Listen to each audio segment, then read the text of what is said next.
निम्नलिखित में से कौन सा दक्षिण पश्चिमी मानसून की शुरुआत करता है? एल नीनो, उपोष्णकटिबंधीय पश्चिमी धाराएं, ध्रुवीय अग्र, उष्णकटिबंधीय पूर्वी धाराएं। कौन सा हो जाएगा? यह हो जाएगा उष्णकटिबंधीय पूर्वी धाराएं, जो कि दक्षिण पश्चिमी मानसून की शुरुआत करती हैं। तो ऑप्शन नंबर डी सही है। भारत का दैनिक मौसम मानचित्र नहीं दर्शाता है वायुदाब का वितरण, पवनों की दशा, वर्षा की मात्रा या फिर तापमान।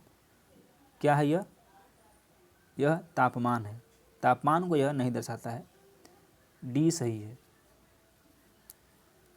अर्धरात्रि के सूर्य का देश किसे कहते हैं? इंपॉर्टेंट क्वेश्चन है और यह सभी एग्जामों के लिए है, चाहे आप पीसीएस दे रहे हो, बीपीएससी दे रहे हो या फिर कोई सा भी एग्जाम दे रहे हो, यह क्वेश्चन फैक्चुअल है और इम्पोर्टेंट भी है। जापान, भूटान, नॉर्वे या फिर इटली किसको कहते हैं? इसे कहते हैं नॉर्वे को।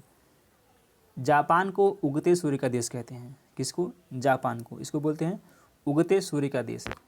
जबकि नॉर्वे को अर्धरात्रि के सूर्य का देश कहते हैं और नॉर्वे 66.5 डिग्री उत्तरी अक्षांश यानी कि आर्कटिक वृत्त पर अवस्थित है। अतः यानी कि जो अर्धरात्रि होती है वह क्षितिज पर लाल सूर्य दिख जाता है, जिसके कारण नॉर्वे को यह नाम दिया गया है।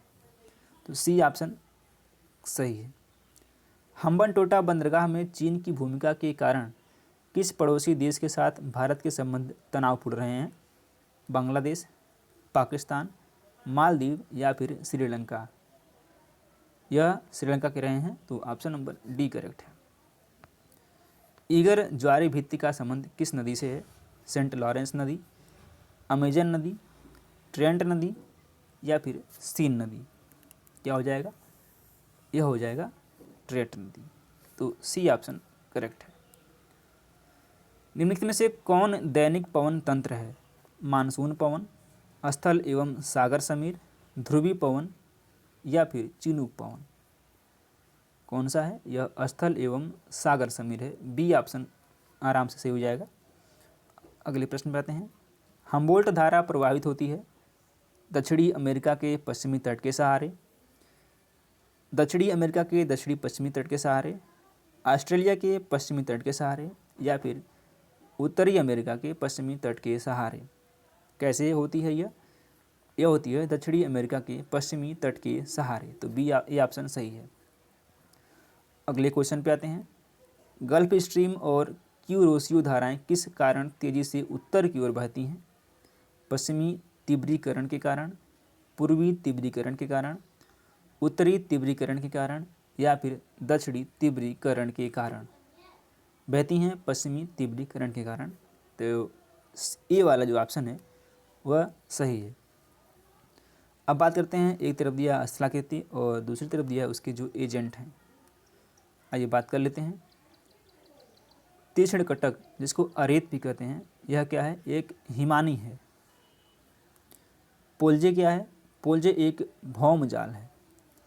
यारडंग क्या है? एक पवन है। और गार्ज क्या है? बहता हुआ जल है। ए का 2 हो जाएगा, बी का 3 हो जाएगा, सी का 4 और डी का 1। इस तरह से जो इसका आंसर हो जाएगा वो हो जाएगा ए वाला ऑप्शन, जो आप सोच भी रहे हैं। चलिए अगले क्वेश्चन पे आते हैं। सूची 1 को सूची 2 से मिलाना है और फिर से वही देखिए। डावर क्या होता है? तो डावर एक भृगु क्लिफ है। डावर भृगु क्लिफ है। हडसन मोहाक क्या है? यह नदी घाटी है। किलिमंजारो क्या है? तो किलिमंजारो एक पर्वत है जो कि स्थित कहाँ पे है? यह तंजानिया में है। बोलीविया क्या है? बोलीविया एक बेसिकली पठार है। ए का 3, बी का 1, ए का 3, बी का 1, सी का 4 और डी का 2। तो इस तरह से बी वाला ऑप्शन करेक्ट है। निम्न में से कौन सबसे नई पर्वत श्रेणी है? अन्नामलाई, अरावली, शिवालिक या फिर विंध्य। सबसे नई पूछा गया है, तो सबसे नई पर्वत श्रृंखला कौन सा है? शिवालिक है। सी ऑप्शन करेक्ट हो जाएगा। हिमालय की उत्पत्ति कब हुई थी? तो हिमालय की जो उत्पत्ति हुई थी वह टर्शियरी युग में हुई थी। ये भी आपको ध्यान रखना है, पूछा जा सकता है, फैक्चुअल क्वेश्चन है। प्राप्ति अवस्था के आधार पर कौन सी स्थलाकृति अन्य से भिन्न है? डाइक, लैकोलिथ, सील या फिर परिपोषित। 53 की बात कर रहे हैं। यह क्या है? यह है परिपोषित हो जाएगा। तो डी वाला जो ऑप्शन है वह सही हो जाएगा। नदी के मोड़ों के अवतल किनारे के अपर्दन से निम्न में से किस स्थल रूप का निर्माण होता है? अधः कर्तित विसर्प,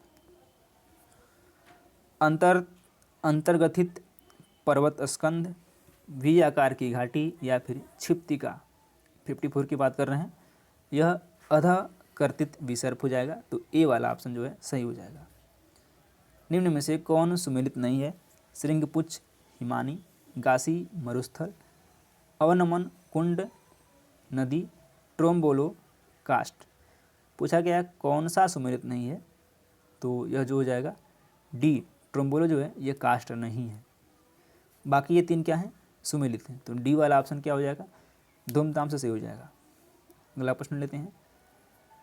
हवाई में मोना लाओ किस लिए प्रसिद्ध है? वर्ष 1950 से समुद्र तल में वृद्धि की मॉनिटरिंग के लिए, बोटेनिकल गार्डन के लिए, वर्षा की मॉनिटरिंग के लिए, या फिर वर्ष 1957 में वायुमंडलीय कार्बन डाइऑक्साइड की निरंतर मॉनिटरिंग के लिए।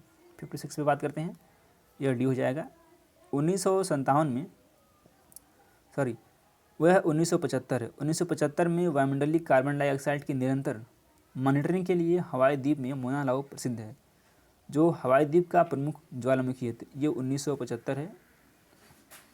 डी वाला ऑप्शन जो है करेक्ट हो जाएगा।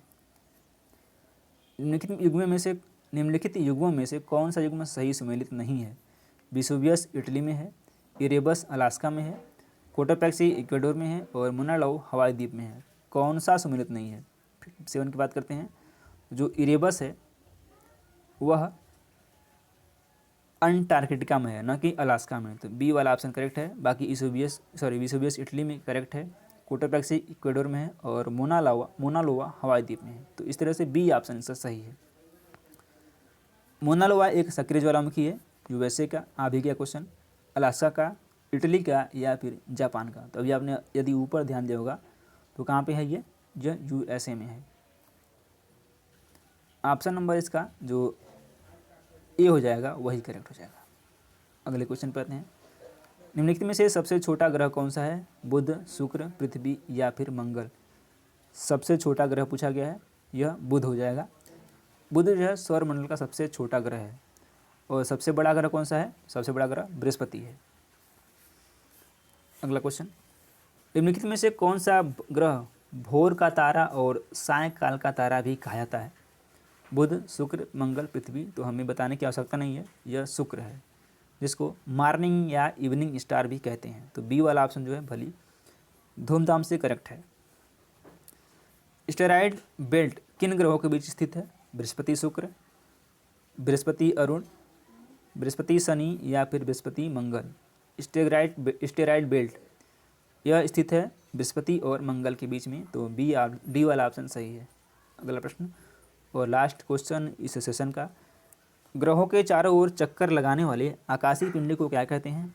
तारे, निहारिका, उपग्रह या फिर क्षुद्र ग्रह। तो ग्रहों के जो चारों ओर चक्कर लगाते हैं उसको उपग्रह कहते हैं। तो सी वाला ऑप्शन करेक्ट है। और जो सूर्य के चारों ओर चक्कर लगाते हैं उनको कहते हैं ग्रह। तो ऑप्शन नंबर सी करेक्ट है। हम उम्मीद करते हैं सेशन आपको